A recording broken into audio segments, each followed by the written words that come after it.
Hi everyone. Today we're at the Arrawanna Bridge here in Middletown, Connecticut. This bridge was built in 1918 and it carried Connecticut Route 72 across the Cogencogh River until 1974. This bridge is interesting for a number of reasons. It's one of 6 open spandrel arch bridges in the state. It was built during the First World War and completed right when the war ended and when the Spanish flu was becoming an issue for people.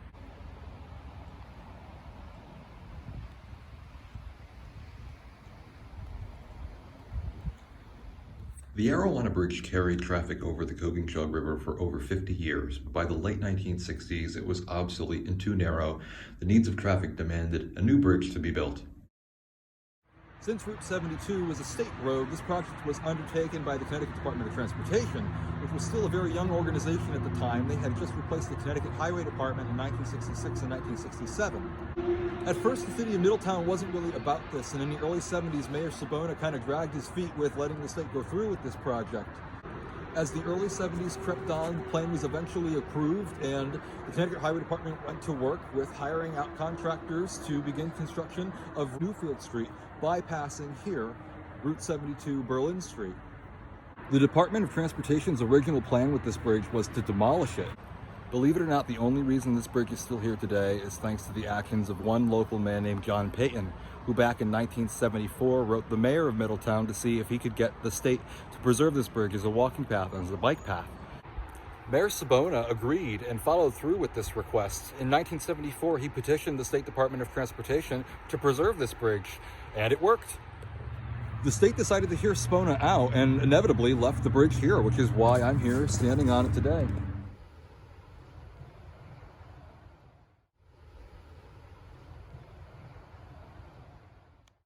As you can see, the Arrawanna Bridge is basically beyond repair today. It was added to the National Register of Historic Places in 2004, but that doesn't really protect it from neglect like this. Recently, a friend of mine asked if the Arrawanna Bridge was a historic location that we should attempt to bring awareness to so that it could be preserved and restored for future generations to enjoy. Usually I love ideas like this and I would be all about it, but at the state this bridge is in now, I'd have to say it's probably too late. If something like that was done in 2004 when it was added to the National Register, I think it may have been possible, but at this point we really need to enjoy the bridge as it is. John Payton's letter to the mayor is a testament to community power and the efforts of individuals within a community. John didn't want to see this bridge destroyed, so he wrote the mayor of the city, and the city actually listened to him. The only sad part is that nothing was really done to ensure that it didn't fall apart after it was saved.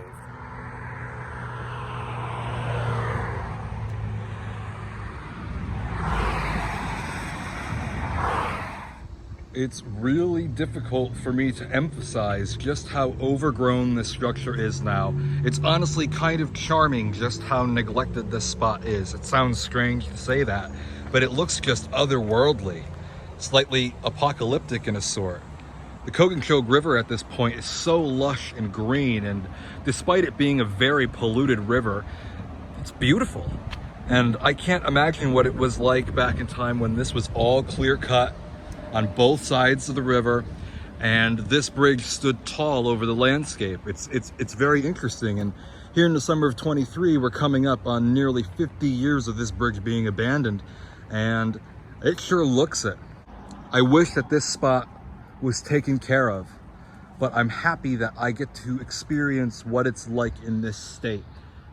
Not all history projects can be completed to the fullest extent, and I think we have to remember that simply slapping a label of historical location on a certain place doesn't save it from neglect. It doesn't prevent people from forgetting about it or simply allowing it to fall apart.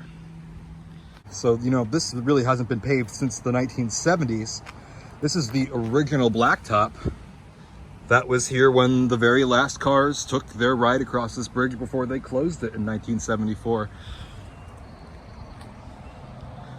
It's amazing. This spot is so spectacular and important, and I'm going to keep coming here and making videos as long as I can.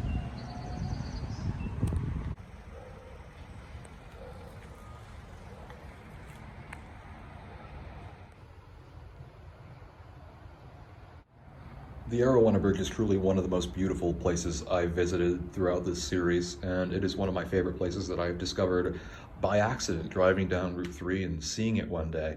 I am super thankful that I had the opportunity to move up here to Middletown in the last few years to be able to see all the incredible infrastructural history that's just hidden throughout central Connecticut. And the Arrawanna Bridge is one of the prime features of that. And so long as it's here, I'm going to appreciate it, and I hope you will too. Even in its derelict state in 2023, the 105-year-old Arrawanna Bridge stands as a monument to a generation of people whose lives were shaped by the First World War and the H1N1 virus of 1918 to 1920.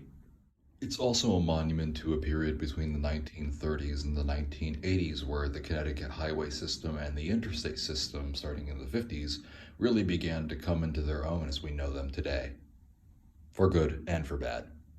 All right, everybody, this concludes this video. I'll be back again this month with another example of historic Connecticut infrastructure. Thank you so much for stopping by. Take care. By the way, this bridge got its name from an old name for the Coginchaug River, which was the Arrawanna River. To this day, you can find antique postcards from the turn of the century that call it the Arrawanna River and spell it a couple different ways.